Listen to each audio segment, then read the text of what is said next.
Assalamualaikum warahmatullahi wabarakatuh dan selamat sejahtera.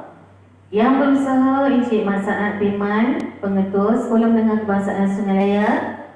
Yang dihormati penolong kanan, barisan, guru kanan mata pelajaran, guru bimbingan dan kaunseling, guru-guru SMK Sungai Laya yang dihormati serta anak-anak pelajar yang disayangi sekalian.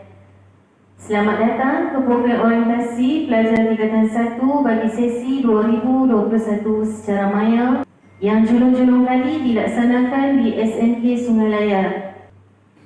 Dalam orientasi secara maya ini, pelajar akan sama-sama dapat menonton rakaman ucapan oleh Tuan Pengetua, barisan penolong kanan, barisan guru kanan, guru-guru mata pelajaran dan guru bimbingan dan kaunseling. Bismillahirrahmanirrahim. Assalamualaikum warahmatullahi wabarakatuh dan salam sejahtera. Yang dihormati penolong kanan pentadbiran Encik Hashim bin Ali, penolong kanan HEM Encik Anas bin Ahmad, penolong kanan co-curriculum Puan Zainab binti Ali, penolong kanan petang Puan Nuratul Salamati binti Abdullah, penolong kanan pendidikan khas Puan Emwati Abdul Aziz, kaunselor sekolah, guru-guru dan anak-anak murid tingkatan 1 sekalian.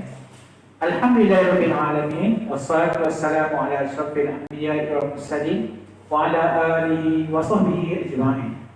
Allahumma shalli ala sayyidina Muhammad wa ala ali sayyidina Muhammad. Murid-murid sekalian, bagi pakej mata pelajaran tingkatan 1. Tingkatan 1 kita mempunyai 8 kelas tingkatan 1. Bagi tahun 2021, kita telah menerima seramai 284 orang murid dari sekolah-sekolah feeder di sekitar SMK Sungai Laya. Dalam 284 orang tersebut, kita tempatkan dalam 8 kelas. Seperti yang semua sedia maklum, bagi kelas rancangan khas, kita mempunyai 2 kelas rancangan khas, iaitu KAA kelas Al-Biruni dan KRK kelas Al-Farabi. Kedua-dua kelas tersebut adalah nama-nama murid diterima daripada pihak PPD. Urusan pengambilan adalah daripada pihak PPD. Jadi saya bersedia maklum, ambilan pertama bagi kelas KAA seramai 3,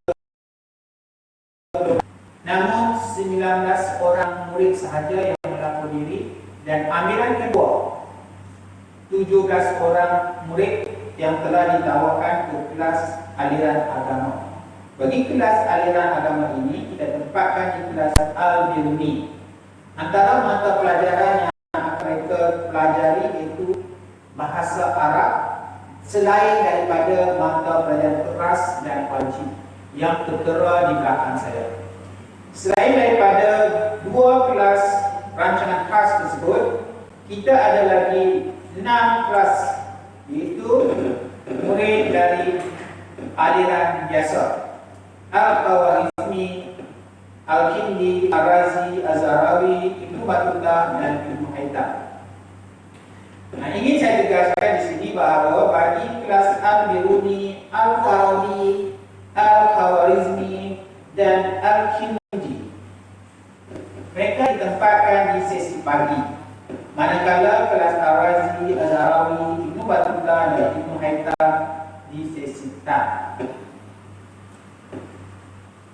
Penempatan murid-murid di kelas-kelas tersebut telah disusun dan diharapkan tiada berlaku permohonan pertukaran, kerana proses menguruskan penempatan murid akan mengambil masa, terutama dalam tempoh PKP ini, dan proses pembelajaran murid adalah menggunakan konsep PDPR. Jadi murid akan belajar di rumah dan guru akan mengajar di rumah, sama ada di rumah atau di sekolah, berdasarkan proses-proses yang telah dilakukan.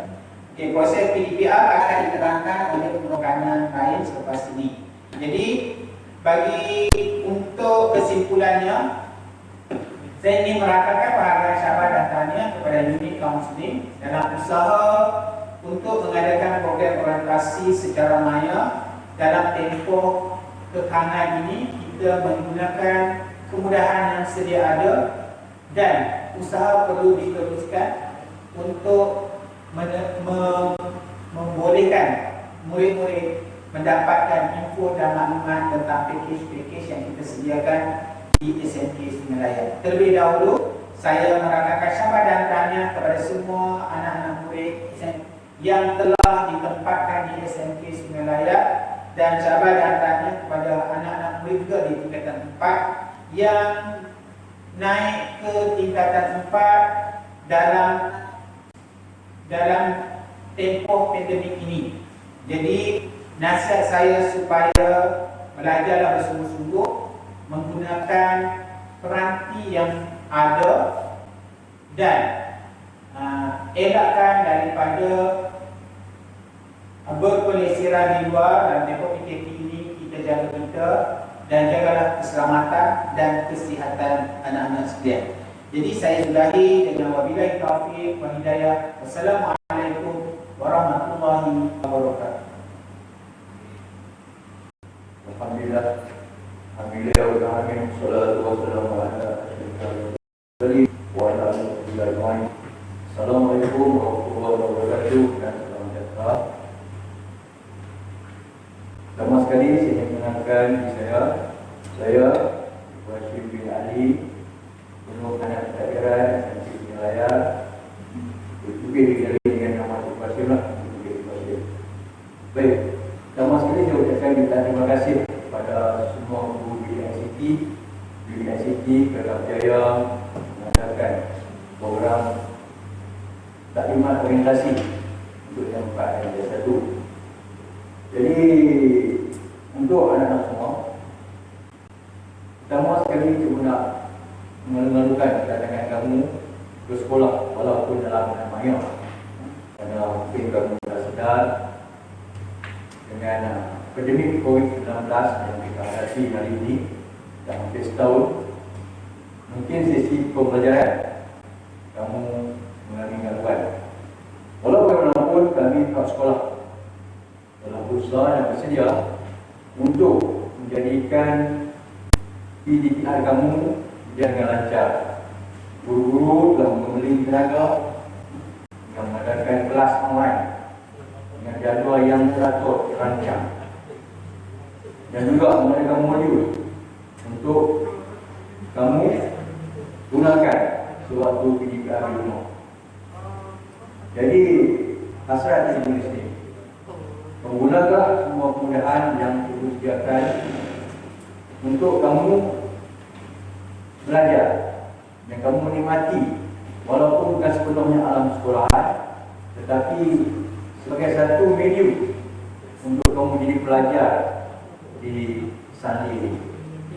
Diharapkan kamu agar kamu dapat menikmati dari hari kamu waktu PDPR ini dengan penuh semangat seperti mana kamu di sekolah.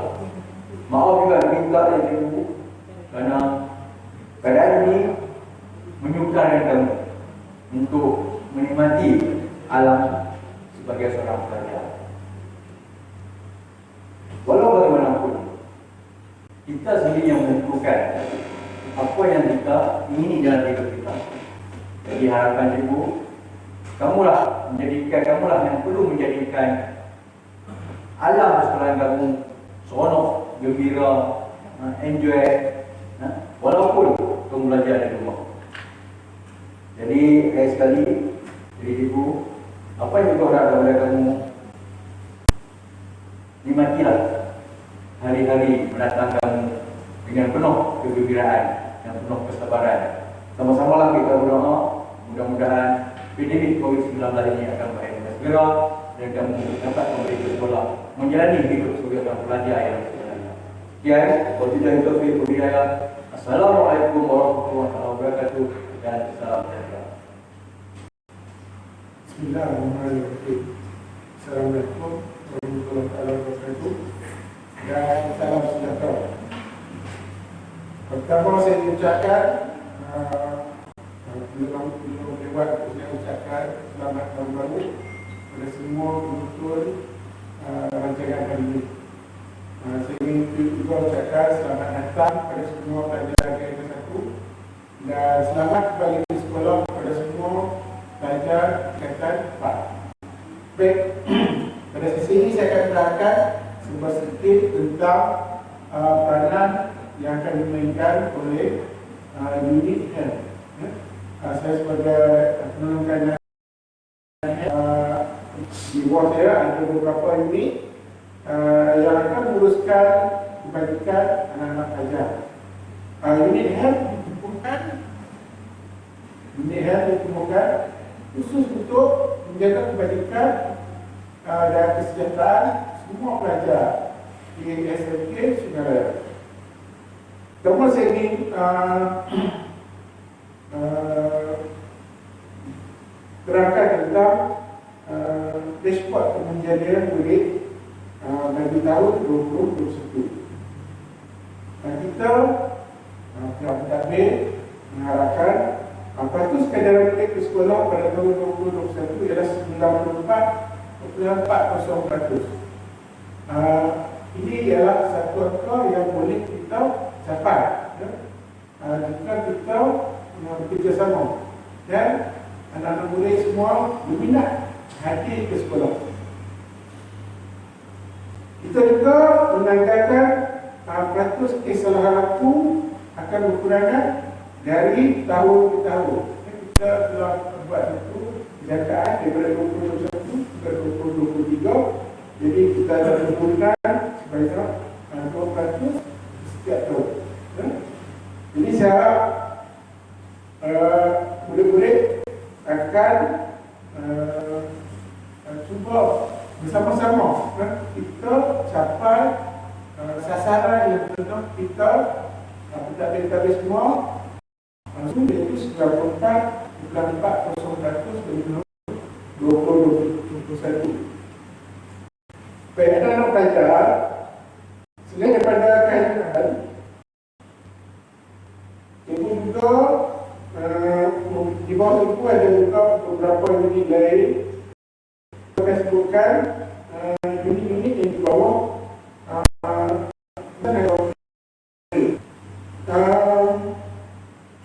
unit ini akan membuat pelaksanaan peraturan sekolah, menganalisis dan menggunakan data disiplin serta merancang dan melaksanakan program pendidikan disiplin dengan mekanisme yang sesuai. Di bawah jawatan kuasa Henry, saya kasih dengarkan pertama Tuan Azman bin Asad.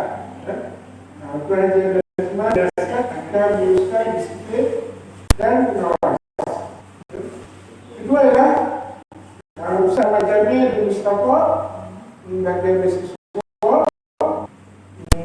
Puan Sakinah binti Yusuf juga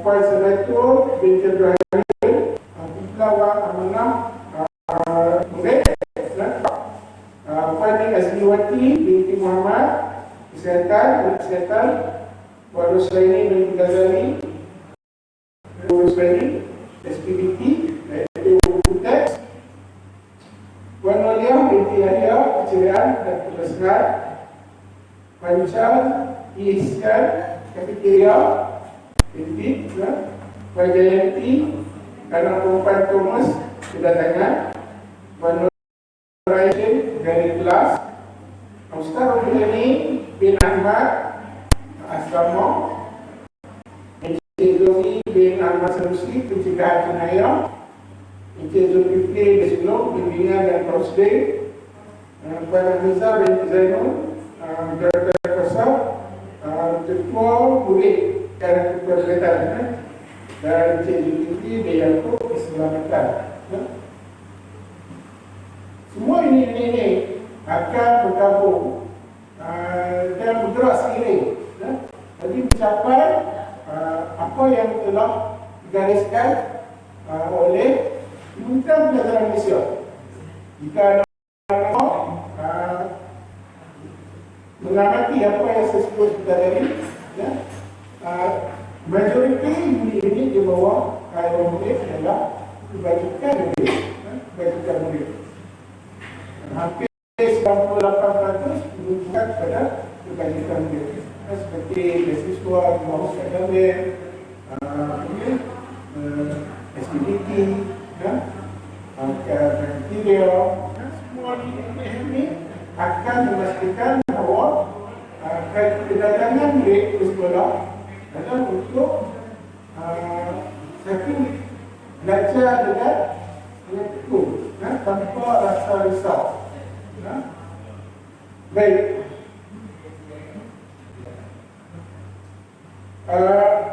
Walaupun saya sebut tadi ketua-ketua unit hand, tetapi di bawah kaedah unit tersebut dianggotai oleh jawatan-jawatan yang terdiri daripada semua guru SMK Sungai Malaya.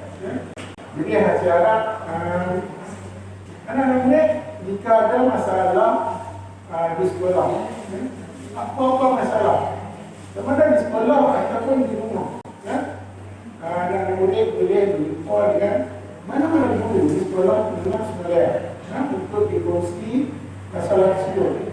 Guru yang berada di sekolah Sungai Malaya alhamdulillah anak memahami dan Tuhan semua murid yang ada di sekolah Sungai Malaya.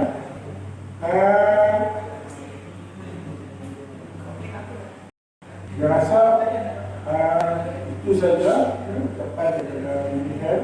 Jarak semua pelajar akan menentukan pelajaran semasa di rumah dalam tempoh PKP ini. Pembelajaran yang telah digariskan dan disediakan oleh guru semasa di rumah. Patuhi semua hal yang telah dikeluarkan oleh Kerajaan Malaysia dan Kementerian Kesihatan. Sila pastikan maklumat yang diperolehi daripada media sosial adalah daripada sumber yang asli, sumber yang benar, bukan yang terbaru. Saya harap juga anak-anak semua akan mengikuti arahan yang diberikan oleh ibu bapa semasa di rumah. Selain daripada mengikuti pembelajaran yang guru semua sediakan. Sekali lagi saya mengucapkan selamat datang kepada semua pelajar tingkatan 1 dan selamat kembali ke sekolah untuk semua pelajar tingkatan 4. Itu saja pada unit. Sekian terima kasih. Bismillahirrahmanirrahim. Assalamualaikum dan salam sejahtera yang berusaha Tuan Ketua SMP Sungai Malaya, Pasangan Iman, Barisan Takbir SMP Sungai Malaya, Ahli Jawatan Kuasa untuk Organisasi Tingkatan 1 dan Tingkatan 4 dan murid-murid yang saya kasih sekalian. Alhamdulillah, hari ini merupakan kali pertama dan juga kali pertama dalam hidup saya kita akan bersuara secara ramai. Dan saya kenalkan diri saya, Puan Zainab binti Ali yang akan memberikan sedikit taklimat mengenai kurikulum. Slide seterusnya. Okey, untuk slide seterusnya saya akan membincangkan ataupun menerangkan mengenai dasar utama kegiatan kurikulum ini adalah sebahagian daripada kurikulum kebangsaan. Jadi kita boleh rujuk pada Seksyen 18 Akta Pendidikan 1996. Di mana kurikulum ini adalah sebahagian daripada kurikulum kebangsaan dan pelaksanaannya di sekolah adalah wajib. Ya. Jadi saya mintalah murid faham di sini wajibnya maksudnya datang daripada Kementerian Pendidikan Malaysia. Okey, untuk seterusnya semua di sini sertakan surat perkiding kisah supaya kita tahu daripada mana asalnya. Okey, yang seterusnya adalah surat siaran Kementerian Pendidikan Malaysia bilangan 8/2007 itu garis panduan pemakaian kurikulum pada hari persekolahan dan juga perhimpunan bulanan kurikulum. Okey, ini adalah penting untuk murid supaya bila buka sekolah nanti secara bersemuka, memang sekolah dah buka, tapi sekarang ni kalau secara bersemuka kita akan ikutlah secara daripada keadaan. Yang pertamanya, pada setiap hari Rabu kamu perlulah memakai pakaian beruniform. Okey, untuk sekolah kita benarkan memakai baju T, unit uniform dengan seluar, seluar unit uniform. Contohnya kalau baju T PSM kita akan pakai dengan seluar slack berwarna putih. Okey, untuk peringkat awal ni sebenarnya kamu ada masalah untuk mendapatkan seluar slack, kamu dibenarkan untuk memakai seluar tracksuit, seluar track. Okey, manakala pada hari Khamis, kamu dibenarkan ataupun kamu dimestikan, diwajibkan untuk memakai baju di rumah sukan. Baju di rumah sukan ni adalah mengikutlah rumah sukan kamu, sama ada berwarna merah, hijau, kuning dan sebagainya. Pemakaian baju di rumah sukan perlulah dengan seluar track sekolah. Tidak dibenarkan memakai seluar track daripada luar. Maksudnya mungkin pakai jenama-jenama lain tidak dibenarkan. Okey, seterusnya mungkin bagi murid tingkatan 1, kamu bertanya-tanya, kamu rumah sukan apa, kamu kelab sukan apa. Jadi kamu akan dibenarkan, akan dipilih ataupun dah disusun oleh unit co-curriculum untuk mendapat satu rumah sukan, kelab satuan, kelab permainan dan juga unit beruniform. Okay, senarai nama murid akan dimaklumkan sebelum sekolah secara bersemuka, sama ada melalui grup WhatsApp. Kita mengikutlah bagaimana situasi semasa ini dan pihak sekolah akan cuba maklumkan seawal yang boleh. Seterusnya di sini kadang-kadang bagi setengah pelajar, tolong dengar bagi setengah pelajar dia macam rasa co-curriculum ni kurang penting. Akademik adalah yang paling dapat dilakukan. Akademik sangat penting, tetapi co-curriculum juga menyumbang tidak kurang pentingnya. Kita lihat surat siaran Kementerian Pendidikan Malaysia bilangan 30 tahun 2012, dimula pada 2012, itu penilaian 10% markah co-curriculum sebagai syarat masukkan ke IPPA bagi calon SPM. Okay. Tingkatan 1 pun mau tak mau kamu akan naik juga ke tingkatan 5 untuk mengambil SPM. Jadi kalau lihat di sini, ramai lagi yang masih lagi beranggapan aktiviti co-curriculum itu tidak penting, tapi di sini saya nak terangkan bahawa 10% markah co-curriculum ni nilainya sangat besar bagi kaedah meritokrasi yang kamu akan tahulah, nanti mungkin akan diterangkan oleh kaunselor lebih mendalam. Okey, yang pertama kalau kita lihat daripada keputusan SPM kamu, 90% ada cara pengiraannya daripada akademik dan 10% lagi dicampur dengan co-curriculum. Okey, sebenarnya bilangan pelajar contohnya untuk masuki sesuatu jurusan yang dipilih ada dalam tempatnya 50 orang, maka sama dapat markah akademiknya, markah yang dikira, merit yang dikira, maka penentunya adalah markah co-curriculum. Sebenarnya dalam 50 tu dia tak cuma 40 saja. Jadi 40 yang tambah dengan markah co tu yang lebih tinggi, maka yang 40 orang tu yang terpilih, yang 10 lagi tu tidak dapatlah ya. Okey. Untuk seterusnya, jadi di sini bagaimana cara kita laksanakan PDSK di sekolah kita. Okey, seperti yang disebut tadi, kita rangkumi yang pertama, kita ada kelab kesatuan, yang kedua kita ada badan beruniform, yang ketiga sukan dan permainan. Okey, yang keempat ini adalah extra curriculum. Extra curriculum ni adalah jawatan di dalam sekolah, seperti kamu jadi pengawas, kamu jadi ketua kelas. Dan extra curriculum ni ada banyak lagi. Khidmat masyarakat yang kamu jalankan, pembacaan buku, nilam, saya takkan sebut lebih banyak kan di sini, tapi itulah dia punya cara penilaian extra curriculum. Jadi pencapaian ini akan disekolah berdasarkan purana skor markah dalam 2 bidang terbaik tadi. Iaitu sama ada kamu lebih dalam kelab satuan ataupun badan uniform. Kalau kamu lebih baik dalam sukan permainan, akan dipilih daripada 2 kelab tadi campur dengan extra curriculum. Jadi kamu akan mendapat grade pencapaian. Okey, untuk seterusnya jadi bagaimana kamu mungkin tertanya-tanya bagaimana nak mendapat grade PDSK yang lebih baik. Sebenarnya bukan sesuatu yang mustahil sebab memang ramai orang yang akan dapat A. Cuma mungkin kita analisis dan kita korang tengok macam mana nak dapat A. Sebab ramai yang dapat B. Nanti saya akan tunjukkan data sekolah kita dan juga sebanyakan data sekolah lain pun lebih kurang macam tu. Okey, jadi cara kita nak dapat grade PTSD yang baik, yang pertama sekali kamu mesti mula aktif. Jadi ahli yang aktif daripada kamu tingkatan 1 lagi. Kalau tak percaya nanti saya tunjuk bukti kat kamu ya. Okey, daripada tingkatan 1 kerana markah kamu tu terkumpul dan akan dibawa sehingga ke tingkatan 5. Bagaimana cara nak menjadi ahli yang aktif? Tak susah, senang saja. Bila ada hari aktiviti, kamu hadir. Kehadiran kamu cuba sedaya upaya bagi penuh. Melainkan kamu sakit, tak hadir ke sekolah, jadi mungkin sekali dua saja dengan kamu penting. Jadi bila kehadiran penuh, otomatik kita akan nampak kamu ni sebagai salah seorang ahli yang aktif selain daripada kamu memegang jawatan. Sebab memegang jawatan mungkin tak ramai, satu kelab tu mungkin dalam 10 orang saja, sedangkan ahli ada 50 orang. Jadi kita boleh main peranan sebagai ahli yang aktif dengan selalu hadir dalam setiap perjumpaan.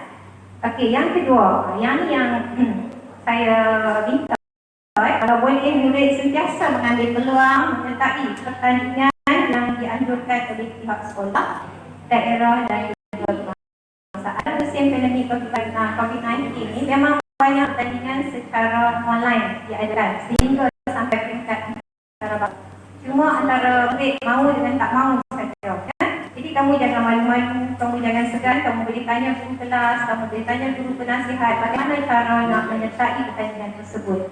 Markah untuk peringkat antarabangsa, kebangsaan sangat tinggi.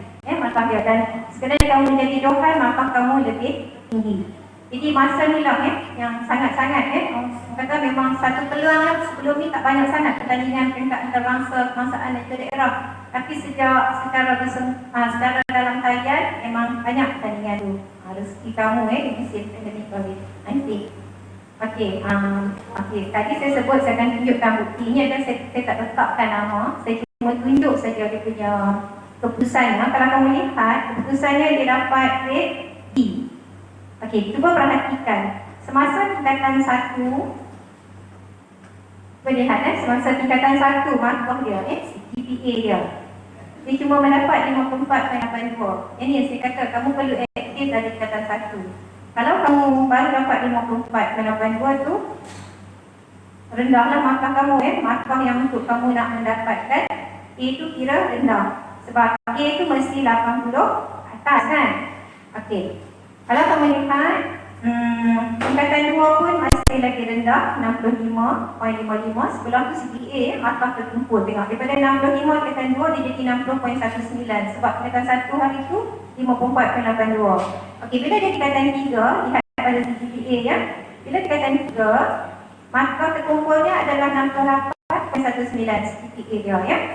Okey, tingkatan 4 CGPA adalah 69.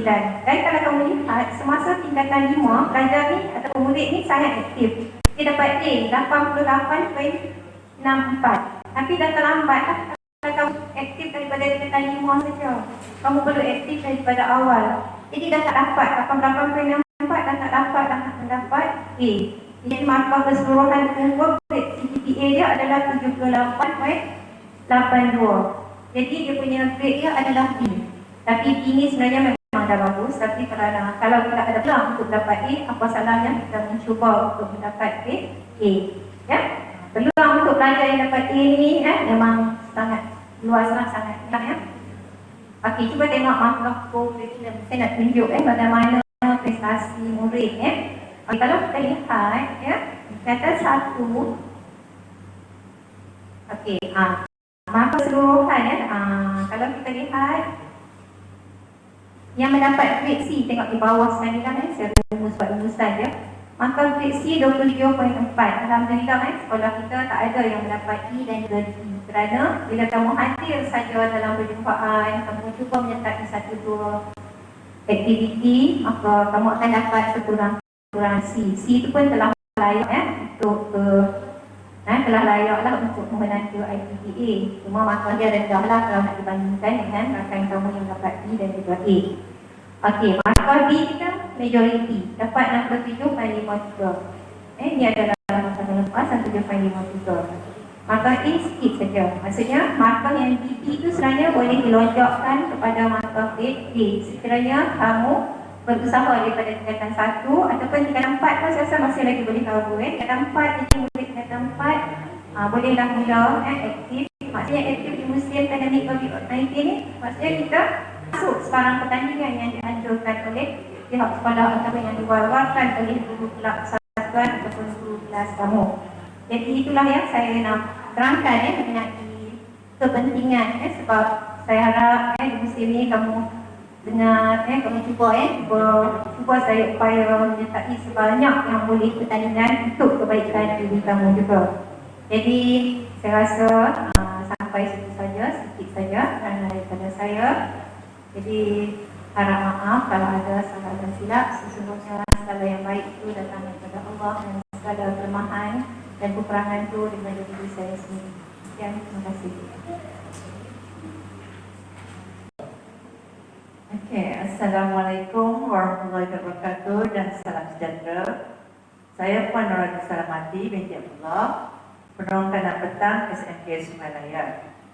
Tanya kepada unit pembinaan dan kaunseling SMK Sungai Raya atas program orientasi bagi tingkatan 1 dan tingkatan 4 secara maya. Saya diamanahkan untuk memberi taklimat orientasi tingkatan 1 yang meliputi 3 agenda. Pertama, sesi persekolahan. Yang kedua, kelas tingkatan 1. Yang ketiga, pengajaran dan pembelajaran di rumah atau PDPR. Okey. Bagi sesi persekolahan tahun 2021. Sesi pagi pada 7.30 pagi hingga 1.50 atau 2.50 petang. Sesi petang 12.20 pagi hingga 6.30 petang. Di sesi pagi rehat lebih kurang pada jam 10.30 hingga 10.50 pagi dan sesi petang rehat 2.50 hingga 3.15 petang. Baik, sesi petang dia ada penambahan dari segi solat zuhur dan juga solat asar. Jika bermula PDP bersemuka, murid diminta untuk membawa telekung dan juga sejadah masing-masing. Baik, tentang kelas tingkatan 1. Semua adalah dalam 8 kelas, 3 di sesi pagi dan 5 di sesi petang. Sesi pagi 1 Al-Farabi, 1 Biruni, 1 Khawarizmi. Sesi petang 1 Al-Kindi, 1 Al-Razi, 1 Al-Zarawi, 1 Ibnu Al-Fatuta dan juga 1 Ibnu Haitam. Baik, dari segi pengajaran dan pembelajaran di rumah atau PDPR dilaksanakan secara dalam talian atau luar talian atau secara offsite. Guru boleh melaksanakan PDPR dengan menggunakan satu daripada kaedah ini atau gabungan kaedah mengikut kesesuaian. PDPR secara dalam talian atau online. Pelaksanaan berlaku apabila terdapat capaian internet dan penggunaan peranti untuk murid belajar secara real time. Pelantar pembelajaran sama ada terlima, cikgu, kru, tube, EduBack TV dan aplikasi media sosial. Penggunaan aplikasi Google Meet, Zoom, Microsoft Teams secara live streaming atau e-permainan, penggunaan gamification, video klip, audio, e-buku, rakaman atau tugasan dalam talian. Itu adalah PDPR secara online. Bagi PDPR secara luar talian atau offline, pelaksanaan berlaku apabila murid belajar menggunakan peranti seperti komputer, komputer riba, tablet dan atau telefon pintar tanpa capaian internet. Proses muat turun. Guru muat turun bahan PDP dalam bentuk video, slide, nota daripada sumber ketika ada capaian internet dan diberikan pada murid melalui medium komunikasi yang sesuai.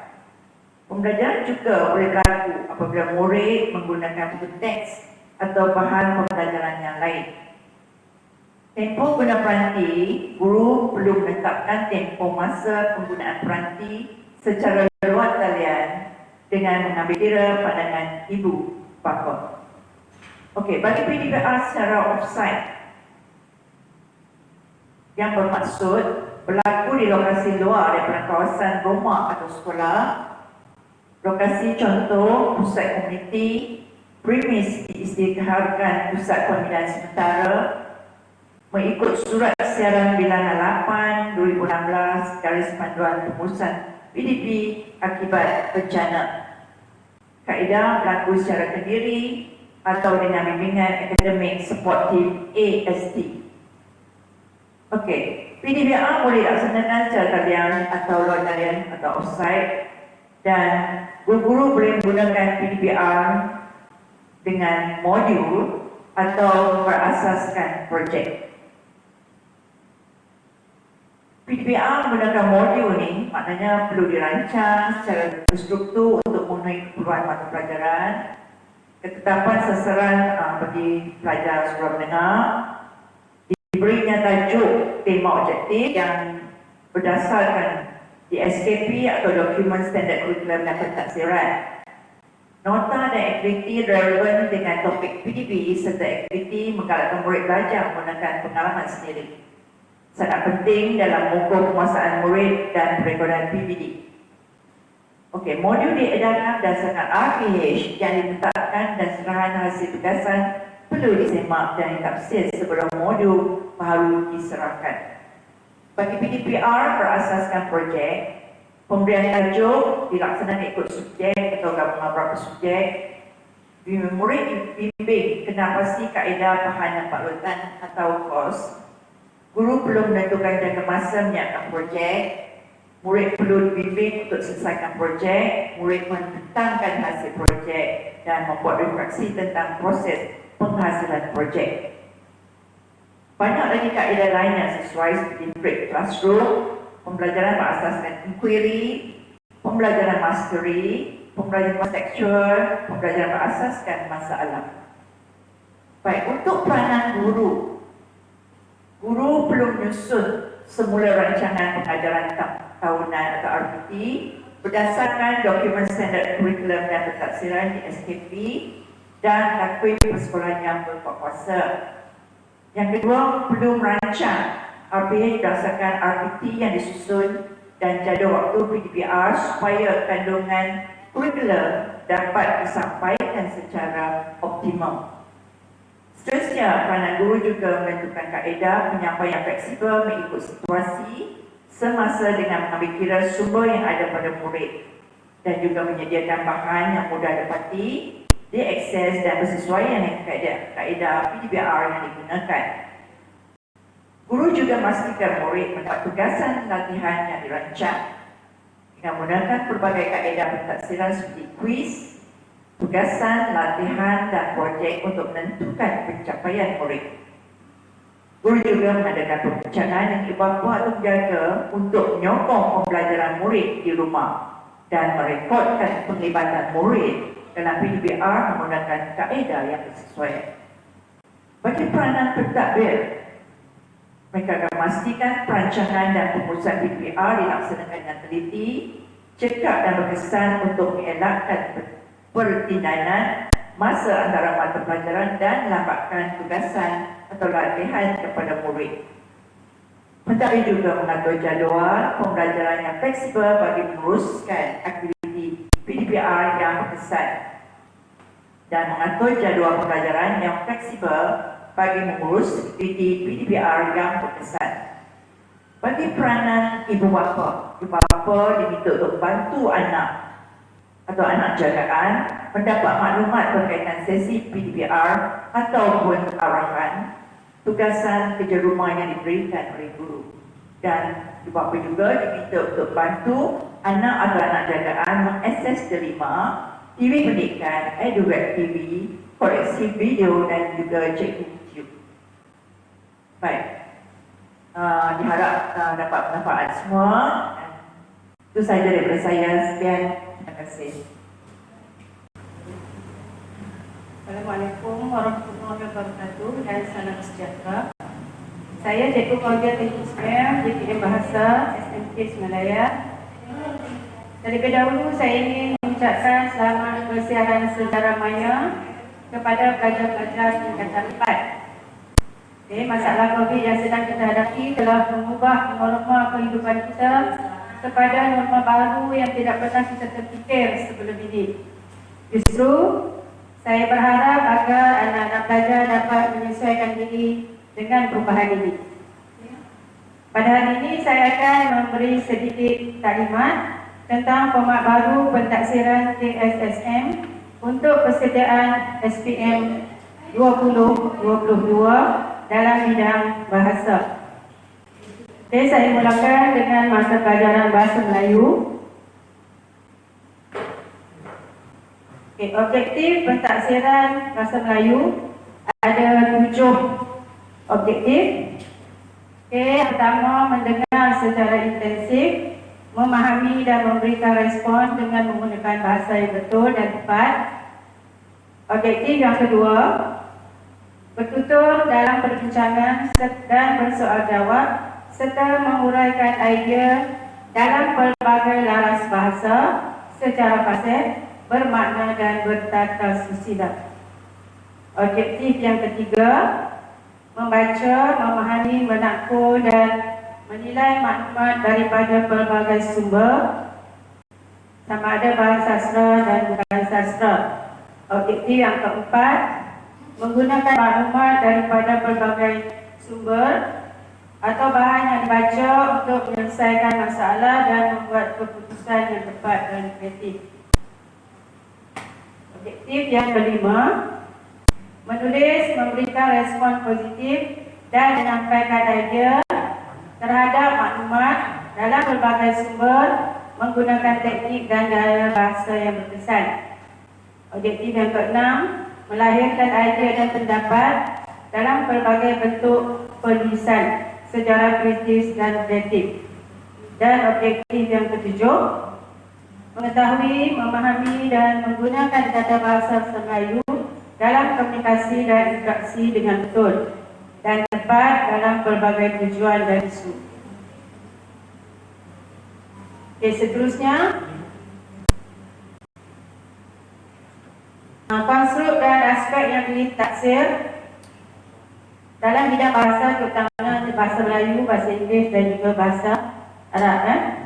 Kemahiran menulis termasuklah mengaplikasi, menganalisis, menilai dan juga mencipta.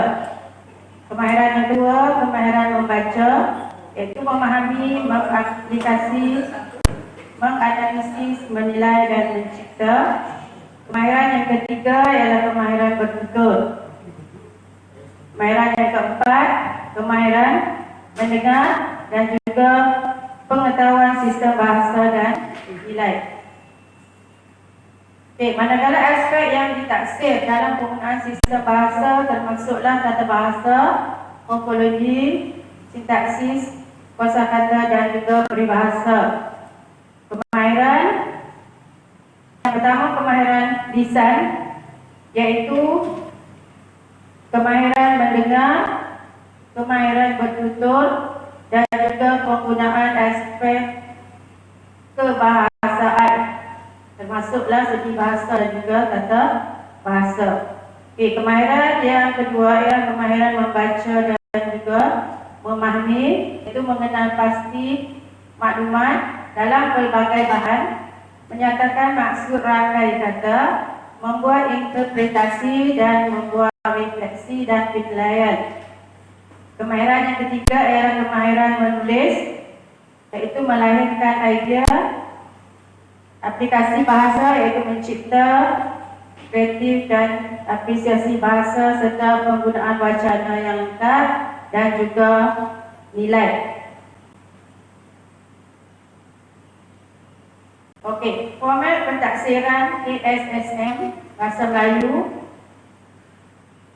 menggunakan 4 instrumen, iaitu bahasa Melayu terdiri daripada 4 kertas. Yang pertama, Kertas 1, kemahiran menulis. Kertas 2, kemahiran membaca. Kertas 3, kemahiran bertutur.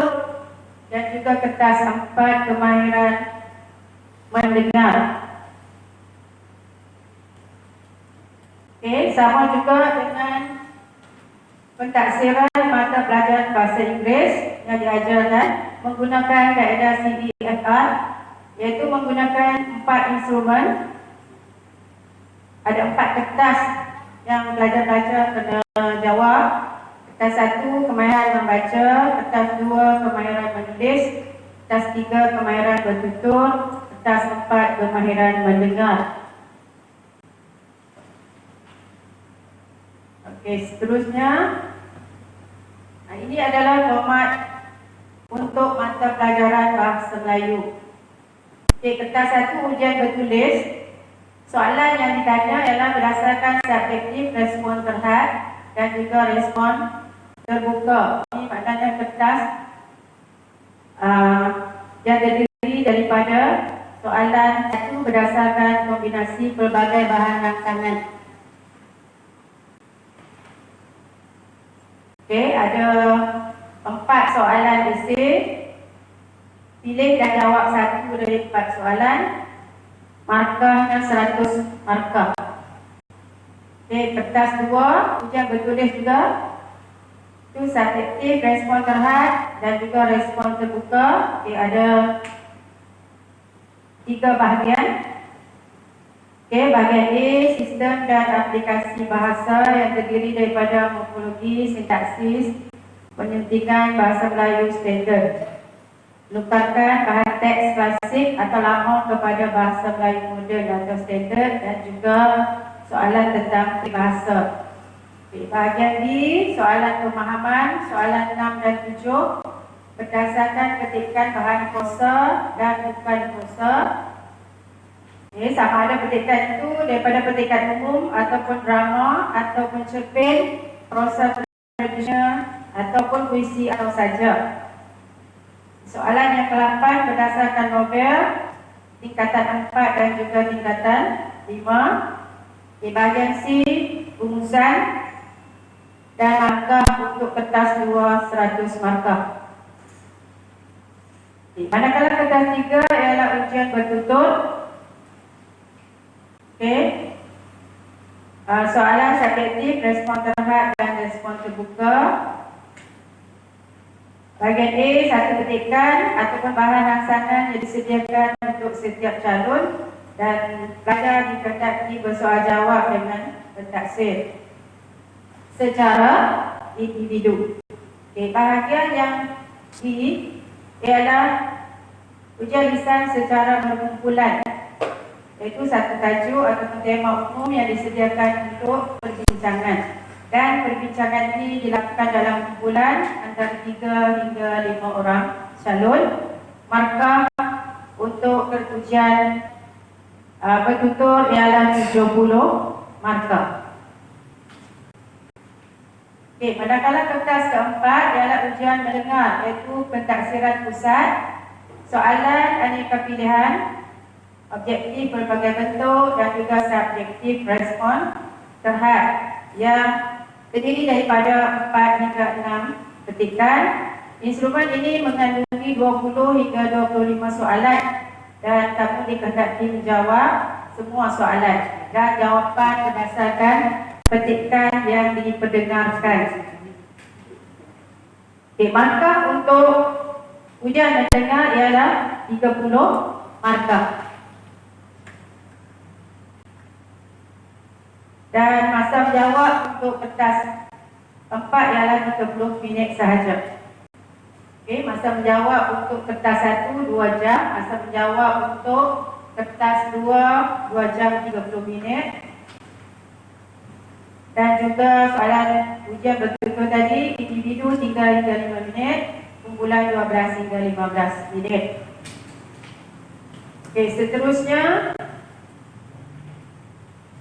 format pentaksiran untuk bahasa Inggeris. Kertas bahasa Inggeris ialah mata pelajaran yang diajarkan kepada CEFR, iaitu kertas 1119. Dan juga kertas ini mengandung 4 kertas juga sama macam PM. Kertas 1 ujian pemahaman, 40 markah, tempoh 1 jam 30 minit, dan ada objektif pelbagai aneka pilihan, pelbagai bentuk dan juga respon terhad. Kertas 2 ujian penulisan berdasarkan soalan subjektif respon terhad dan juga subjektif respon terbuka. Soalan 1 20 markah, soalan 2 20 markah dan soalan 3 20 markah. Jadi keseluruhannya 60 markah untuk kertas 2. Masa untuk jawab ialah 1 jam 30 minit.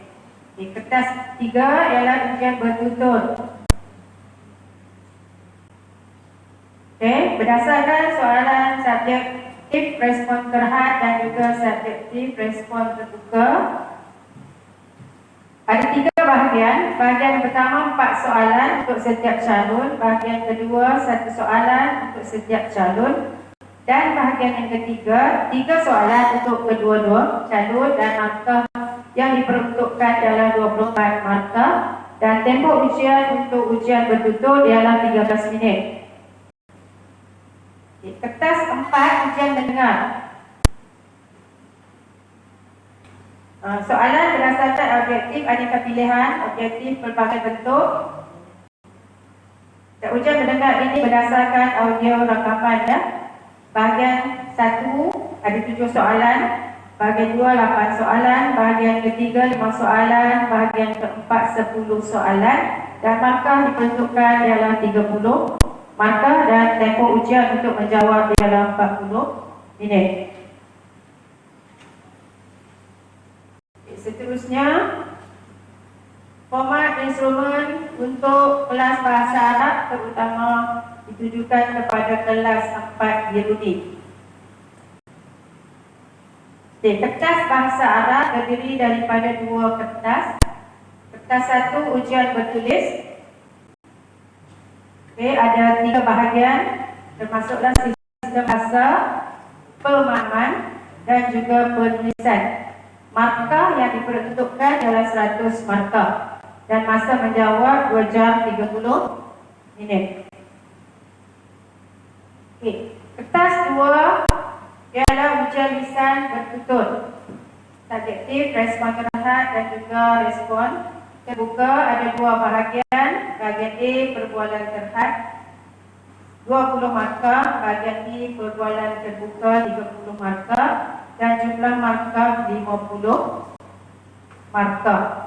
Dan semua soalan adalah berdasarkan standard kandungan dan juga standard pembelajaran dalam KSSM, iaitu standard kurikulum dan pentakdiran untuk tingkatan 4 dan juga tingkatan 5. Itu sahaja, sekian, terima kasih.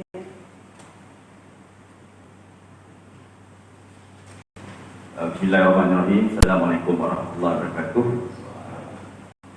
Saya Cikgu Fazli Nur, guru kanak sains mewakili guru-guru daripada bidang sains matematik, mengucapkan selamat datang kepada anak-anak pelajar tingkatan 1, dan selamat datang juga kepada pelajar baru tingkatan 4, dan selamat meneruskan kajian tingkatan 4 di sekolah bahasa Sungai Layak.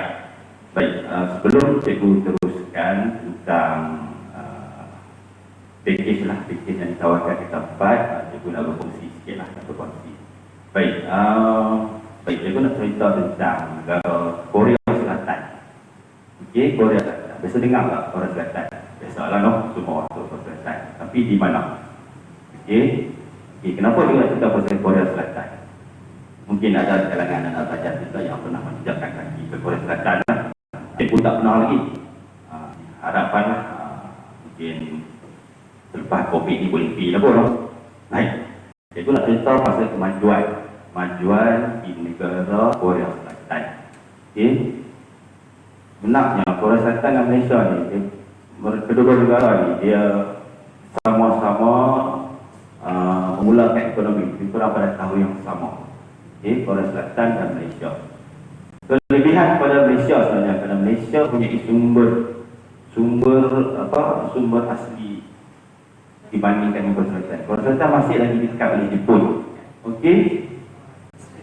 Tapi sekarang kita tengok apa yang telah berlaku di Korea Selatan. Apa yang telah berlaku di Korea Selatan? Pembangunan sains dan teknologinya begitu ketara. Okey. Dan di manakah kita pula Malaysia?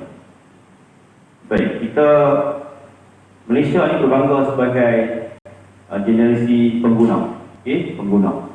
Kita pengguna kelas pertama, hebat. Okey, Korea Selatan adalah generasi pencipta. Okey, pencipta. Tekanan yang mereka lalui itu, kesusahan yang mereka itu menyebabkan mereka bekerja keras, okey, untuk membangunkan diri mereka.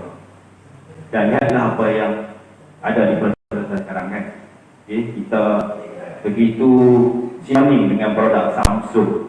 Okey, Samsung handphone lah, handphone Note 21, 20 Samsung. Nampak? Kita ada pakai Kia, kita Hyundai. Semua tu orang Malaysia pula. Okey, tapi yang keluarkannya adalah Korea Selatan. Okey. Jadi kita nak jadi macam Korea Selatan. Kita nak supaya kita juga boleh jadi generasi pencipta. Okey, generasi pencipta. Okey, sebagai orang Islam patutnya kita sedar. Kita kaji sejarah kita. Siapakah dia cendekiawan-cendekiawan Islam dahulu yang telah mempelopori bidang sains dan teknologi. Kan? Kita sebut dari apa itu. Kita ada Al-Biruni, ada Al-Farabi, Al-Khawarizmi. Itu semua adalah saintis hebat Islam yang telah membuka ruang kepada kita. Okey, jadi kita rebutlah peluang itu. Kita nak jadi generasi pencipta. Di sekolah Sungai Layar, SMP Sungai Layar, kita sediakan semua kemudahan untuk kamu berkarya, untuk kamu belajar. Okay? Macam saya sekarang ni, saya berdiri di sini. Tahu apa yang ada di belakang saya, dan saya tak pernah terfikir pun saya akan berada di sini. Okay? Ini adalah kemajuan teknologi yang kita gunakan. Okay? Dulu lagi, terima kasih kepada Jatinegara City yang membuka ruang lah kepada guru dan juga pada pelajar. Mungkin pada pelajar untuk mencuba teknologi yang kita ada di sekolah kita. Okey, baik, cikgu teruskanlah. Cikgu teruskan kepada bidang sains dan matematik, bidang sains dan matematik di SMP Sungai Layar. Okey, baik. Secara khususnya lah, kita di SMP Sungai Layar, ini adalah pelajaran yang kita tawarkanlah di sekolah dengan Sungai Layar. Kamu boleh tengok. Baik, yang saya nak fokuskan sekarang ni adalah kepada praktis kereta 4. Okey, kereta 4 yang merakumi subjek metode tambahan biologi, fizik dan kimia. Baik, seterusnya. Okey, ini adalah praktis yang telah tawarkan yang saya ringkaskanlah. Okey, kita guna istilah STEM sekarang ni. Begitu pula istilah STEM. Okay. Dan saya harap kita faham bila sebut STEM, kita faham STEM itu apa dia? STEM itu adalah Sains, Teknologi, Engineering dan Matematik. Okay. Kita gabungkan keempat-empat bidang ni dalam satu suasana pelajaran. Okay, suasana pelajaran. Baik. STEM A ni dia lebih fokus kepada subjek ataupun mata pelajaran sains tulis. Okay, sains tulis. Untuk ni khusus pada pelajar-pelajar di tingkatan 5, tingkatan 4 dan tingkatan 5. Okey, untuk kamu lah yang memilih bidang STEM. Okey, STEM A lebih kepada subjek sains tulis, mata pelajaran elektif yang disediakan, selain pada subjek keras di situ, matematik, kita tambah lagi tambahan biologi, fizik, kimia. Okey, bidang-bidang ni ataupun pakej-pakej ni kita atur memang kita atur ni untuk kita sediakan kepada pelajar. Selepas ini bila dia meninggalkan sekolah untuk menyambung pelajaran ke institusi kajian tinggi, inilah pakej-pakej yang sesuai dengan bidang yang akan mereka ceburi selepas. Baik, STEM B ini lebih kepada sains gunaan. Okey, sains gunaan dan teknikal. Sebab tu kita bezanya STEM B dengan STEM C, kita ada grafik teknikal. Okey, dan kita tidak pilih biologi kat situ okey. Jadi elektriknya di sini adalah fizik, kimia dan grafik komunikasi teknikal khusus pada pelajar-pelajar yang minat untuk berjuburi bidang kejuruteraan dan teknikal selepas ini. Baik, satu lagi package STEM, STEM C. STEM C ni khusus untuk pelajar-pelajar yang mengambil mata pelajaran MPB, mata pelajaran vocational. Di sekolah kita tawarkan mata pelajaran tanaman makanan, tanaman makanan di samping subjek keras matematik dan sains. Okey, pelajar-pelajar ni juga ada kecenderungan dan minat dia boleh ke institusi pertanian untuk mengambil PJ dan diploma lah selepas SPM.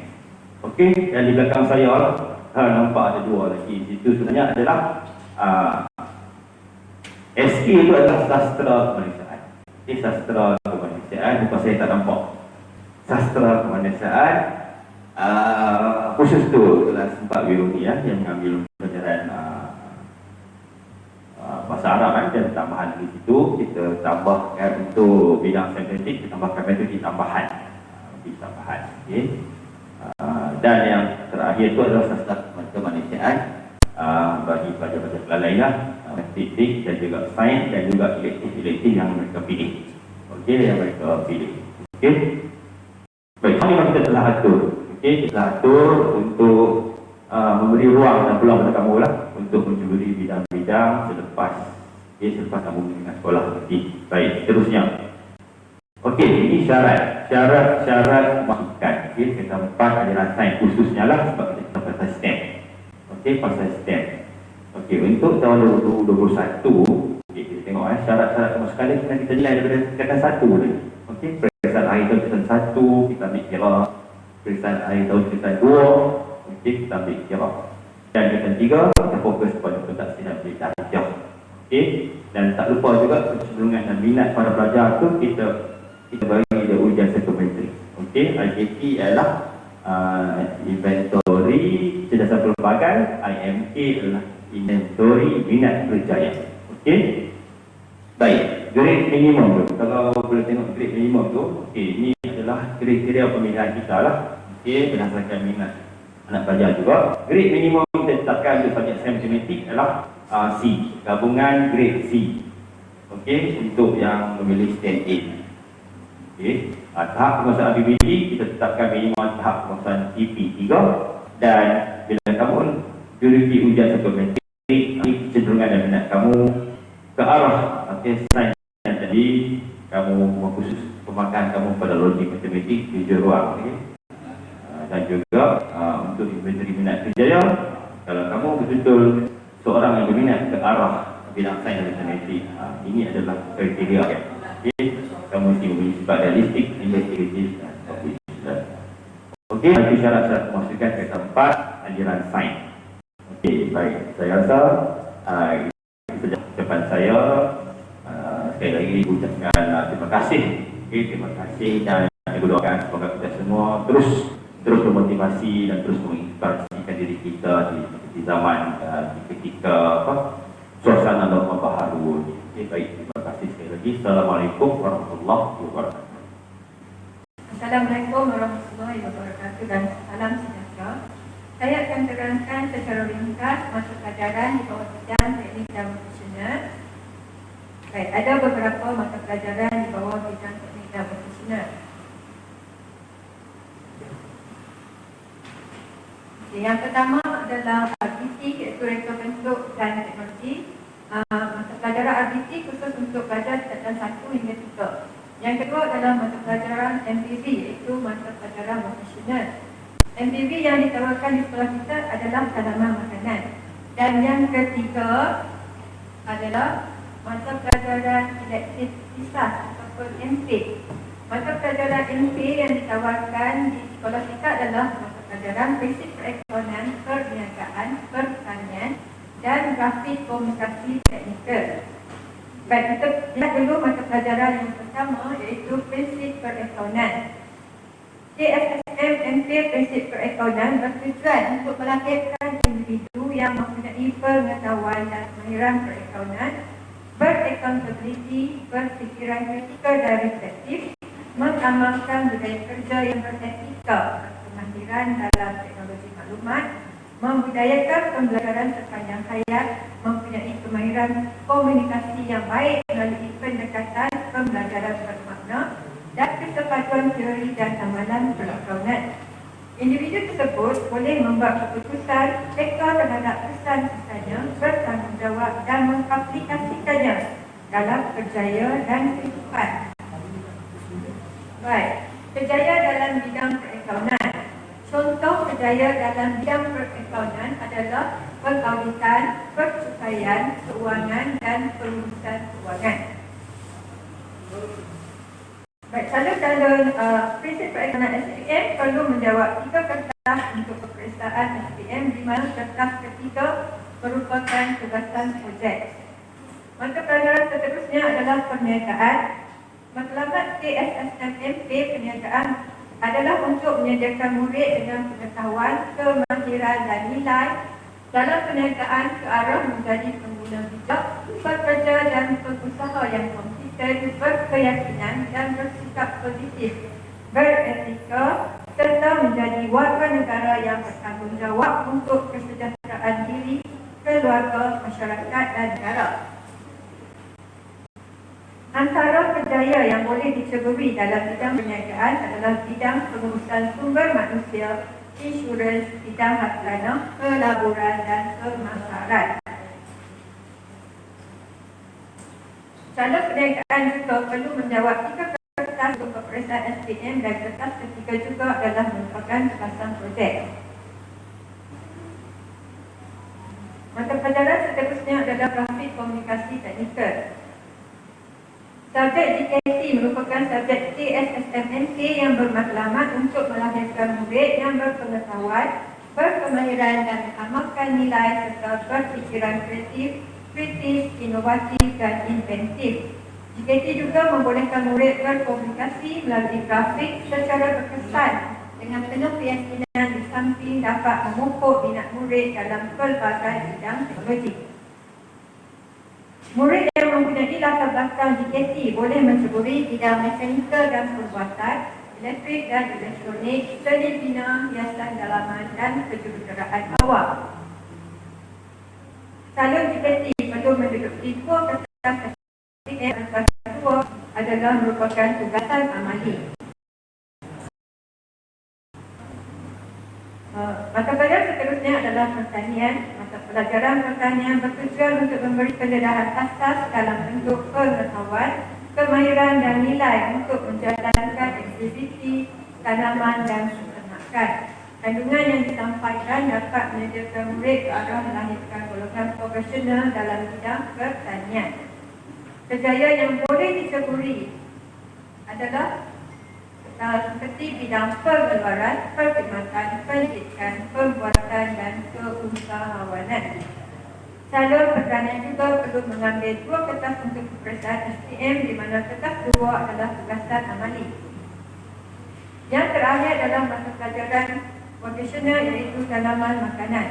TSSM MPV tanaman makanan bertujuan untuk melahirkan murid yang berilmu pengetahuan, berkemahiran serta mempunyai nilai profesional sebagai usaha menyediakan murid yang boleh berdikari, berdaya saing, kreatif dan inovatif ke arah memenuhi keperluan tenaga mahir industri bagi mencapai matlamat negara maju. Antara kerjaya dalam bidang tanaman makanan adalah seperti menjadi pembekal, pemborong ladang dan juga bidang profesional seperti pensyarah, guru, pegawai takbir dan pengurus. Calon mata pelajaran tanaman makanan perlu mengambil 2 kertas di mana kertas kedua merupakan tugasan modul. Yang saja taklimat ringkas mata pelajaran bidang teknik dan profesional. Terima kasih. Bismillahirrahmanirrahim. Assalamualaikum. Saya Cikgu Muhammad Nazari bin Abu Bakar, Guru Kanan Kemajuan SMK SL. Apa khabar murid-murid semua? Dan tanya ucapkan selamat datang ke SMK Sungai. Anda memang individu yang bertuah kerana telah memilih sekolah menengah kebangsaan Sungai yang mempunyai prasarana yang lengkap dan guru-guru yang terlatih. Dan di sini pada hari ini cikgu nak memperkenalkan subjek-subjek dalam bidang kemanusiaan bagi murid-murid tingkatan 1. Jadi awak boleh tengok sudah di slide cikgu. Bagi murid tingkatan 1, Biruni, Farabi, Awalizmi, Al-Kindi, Razi, Al-Zarawi, Ibu Batuta dan Ibu.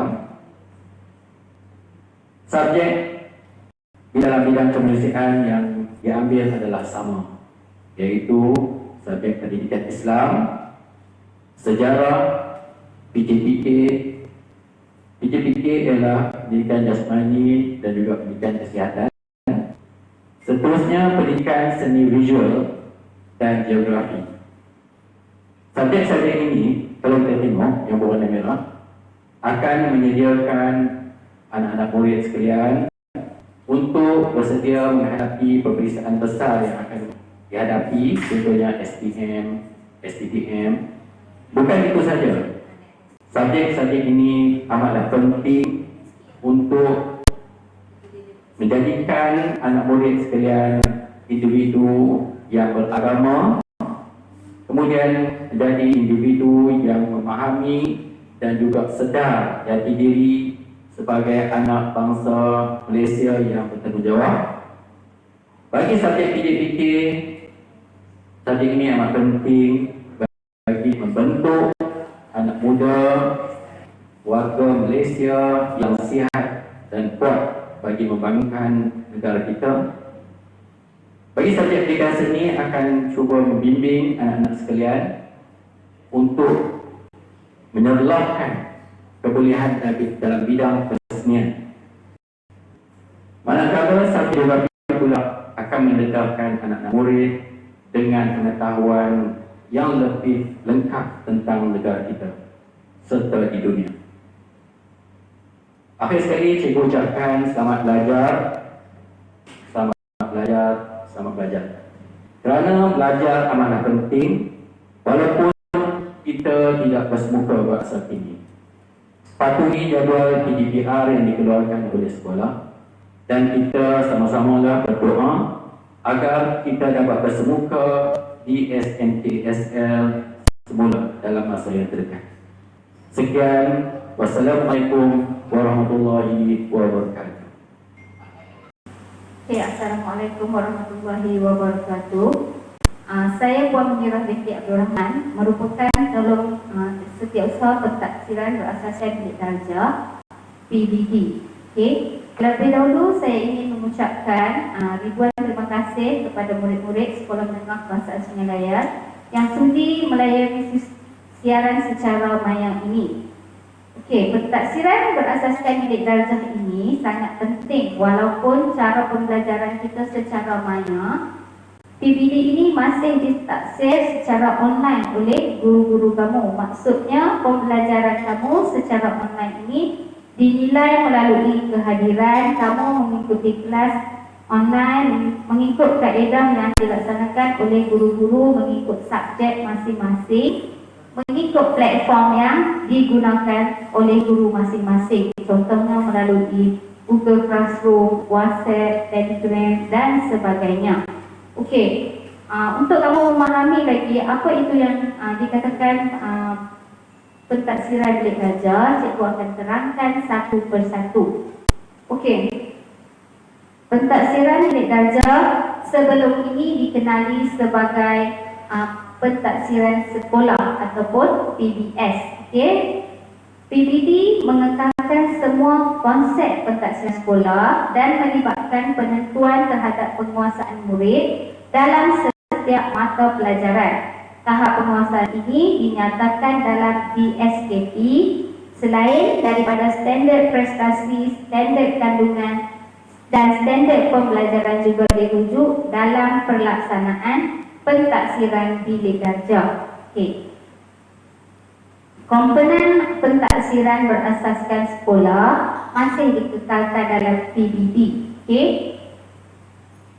Okey, standard kandungan. Apa itu standard kandungan? Standard kandungan adalah penyataan spesifik tentang perkara yang murid patut ketahui dan boleh lakukan dalam sesuatu tempoh persekolahan, merangkumi aspek pengetahuan, kemahiran dan nilai. Okey, buat masa ini aspek ini dinilai melalui iaitu melalui PDPR kita. Okey, cikgu kamu terangkan kan apa yang standard kandungan yang diajar kepada kamu. Okey, setiap standard pembelajaran. Standard pembelajaran adalah satu penetapan kriteria atau indikator kualiti pembelajaran dan pencapaian yang boleh diukur bagi standard kandungan. Okey, yang ketiga standard prestasi. Standard prestasi adalah satu set kriteria umum yang menunjukkan tahap-tahap penguasaan yang perlu murid pamerkan sebagai tanda bahawa sesuatu perkara itu telah dikuasai oleh murid. Okey, pentaksiran bidadari bertujuan menambah baik pembelajaran murid melalui pentaksiran formatif, iaitu pentaksiran untuk pembelajaran dan juga pentaksiran sebagai pembelajaran. Namun begitu, PPD juga boleh berlaku untuk melihat pencapaian atau penguasaan murid selepas satu tempoh bersesuaian melalui pentaksiran sumatif. Pentaksiran ini dilihat sebagai pentaksiran tentang pembelajaran. Okey, yang formatif tadi kita nilai setiap kali kelas, yang sumatif tadi kita nilai pada satu tempoh yang ditetapkan. Okey, pentaksiran untuk pembelajaran. Contoh pentaksiran ini adalah aktiviti soal jawab semasa pembelajaran dijalankan. Maklumat yang diperolehi membantu guru meneruskan PDPC seterusnya. Okey, yang kedua, pentaksiran sebagai pembelajaran. Contoh pentaksiran ini ialah murid membina peta konsep tentang apa yang telah dipelajari bagi mempamerkan dan hubungannya dengan pengetahuan semasa. Pentaksiran ini memberi peluang kepada murid belajar dan memikirkan cara mereka belajar.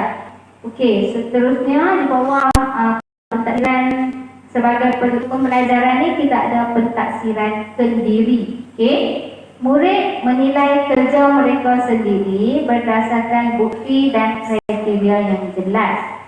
Okey, bentuk pentaksiran sendiri ialah rancangan, diary mingguan murid, soal selidik, portfolio, pemangkahan menuju ke kriteria tertentu, helaian pentaksiran dan memberi ulasan, maklum balas secara lisan, perbincangan kumpulan ataupun individu, kenyataan pribadi untuk kad laporan, persediaan dan perancangan ke arah hasil kerja muktamad, analisis kriteria dan keupayaan pentaksiran murid. Okey, pentaksiran rakan sebaya memberi peluang kepada murid untuk belajar dalam pasukan atau kumpulan dan melibatkan diri secara aktif dalam proses pembelajaran dan dengan bertanggungjawab. Yang ini kita buat dalam bentuk kerja kumpulan, juga dinilai sama ada secara individu ataupun berkumpulan. Okey, pentaksiran tentang pembelajaran. Pentaksiran tentang pembelajaran berlaku pada akhir sesuatu tempoh, tajuk atau bidang pembelajaran. Biasanya berlaku dalam bentuk ujian sumatif, juga boleh berlaku dalam bentuk pembentangan hasil projek. Okey. Seterusnya kita tengok apa itu objektif pentaksiran bidik darjah. Okey. PBD dilaksanakan untuk mendapatkan gambaran tentang kemajuan pembelajaran murid di samping memberi maklum balas tentang pengajaran guru. Okey, melalui pentaksiran bilik darjah, guru dapat mengesan pengetahuan yang sedia ada, mengesan perkembangan murid secara menyeluruh, mengenal pasti kekuatan dan kelemahan murid dalam pembelajaran dari semasa ke semasa, mengetahui keberkesanan PDPC, merancang, mengubah soal dan menambah baik kaedah PDPC, menjalankan tindakan susulan yang sesuai dengan serta-merta. Okey, yang tu dapatkan apa yang cikgu dapat daripada PBD. Okey, sekarang apa yang pelajar dapat daripada PBD? Mengesan perkembangan diri, mengenal pasti kekuatan dan kelemahan dalam pembelajaran, dan meningkatkan pencapaian pembelajaran. Okey, seterusnya kita tengok tahap penguasaan. Okey, tahap penguasaan dalam KSSM merupakan satu bentuk penyataan pencapaian yang menunjukkan perkembangan murid. Terdapat 6 tahap penguasaan yang menunjukkan aras penguasaan yang disusun secara hierarki dan digunakan untuk tujuan mewujudkan pencapaian murid bagi setiap mata pelajaran. Okey, tahap penguasaan ni dia ada 6 tahap. Okey, ada tahap 1 sampai tahap 6.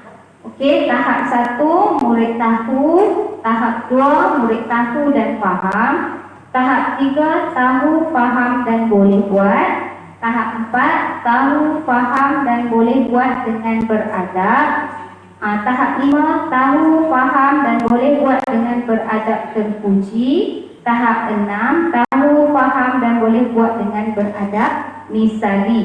Okey, tahap penguasaan ini dia mengikut subjek, dia berbeza-beza. Contohnya kalau tahap 3 bahasa Melayu, okey, murid boleh memahami petikan ayat dan boleh membuat ayat secara ringkas.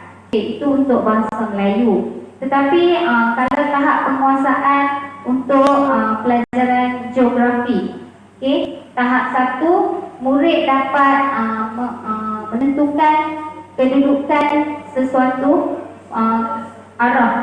Okey, kedudukan sesuatu arah. Dia ikut subjek yang berbeza-beza. Okey, kalau matematik dia akan cakap pasal tahap penguasaan mengenai nombor. Okey, sebab tu bila keputusan PBD ni keluar, dia ada 10 subjek dan tahapnya berbeza-beza. Okey, ikut kemampuan murid-murid pelajar tersebut. Okey. Okey, itu saja tentang PBD. Kamu dah melalui PBD ni sejak kamu darjah 1 sampai sekarang. Jadi cikgu rasa kamu tak ada masalah nak memahami PBD yang sekarang ni digunakan sampai tingkatan 5. Okey. Dalam musim pandemik ni, lagilah keputusan PBD ni sangat berguna di mana semua kelayakan pelajar diukur menggunakan PBD. Okey, sebelum saya mengakhiri taklimat ini, saya ingin berpesan penilaian berlaku di mana-mana. Contohnya PDPR yang kamu jalani di rumah buat masa sekarang dinilai setiap hari melalui penglibatan dan hasil kerja kamu. Okey, harapan saya pelajar di rumah sila ikut jadual yang dibekalkan kepada kamu kerana setiap kelas PBD turut dijalankan sebagai kaedah yang dengan berbagai kaedah yang saya sebutkan tadi. Okey, kalau kamu menggunakan peranti ibu bapa kamu, pastikan pada waktu malamnya kamu buat semua kerja sekolah yang diberi. Okey, itu saja daripada saya. Sekian, terima kasih. Jutaan terima kasih diucapkan kepada Tuan Pengetua, barisan penolong kanan, barisan guru mata pelajaran, guru-guru mata pelajaran yang telah menyampaikan taklimat dan ucapan bagi mengisi program orientasi pelajar tingkatan 1 secara maya pada tahun 2021. Sebelum kita mengakhiri program, pihak unit bimbingan dan kaunseling SMK Sungai Layar menyediakan perkhidmatan telekaunseling kepada semua pelajar seperti yang tertera di sini. Pelajar boleh menghubungi pihak guru bimbingan dan kaunseling untuk mendapatkan khidmat dan nasihat dan boleh menghubungi seperti nombor yang telah disediakan. Jutaan terima kasih kepada pihak yang menjayakan program orientasi Maya kali ini, terutama sekali kepada Tuan Pengetua, Barisan Pentadbir, Guru Kanan Mata Pelajaran, Guru Mata Pelajaran, dan juga sedikit terima kasih kepada unit ICT Sekolah Menengah Kebangsaan Semenanjung kerana telah menjayakan program orientasi Maya ini bersama-sama tim Pristin Saleh yang diterajui oleh Cikgu Farida, Jaafar dan kru yang telah banyak membantu membuat rakaman dan menghasilkan pengurusan yang dapat sama-sama kita tonton sebentar tadi. Sebelum mengakhiri program ini, terimalah mutiara kata daripada unit bimbingan dan kaunseling. Orang yang pandai tak semestinya berjaya, tapi orang yang rajin dan sabar pasti akan berjaya. Sekian sahaja daripada saya. Assalamualaikum warahmatullahi wabarakatuh.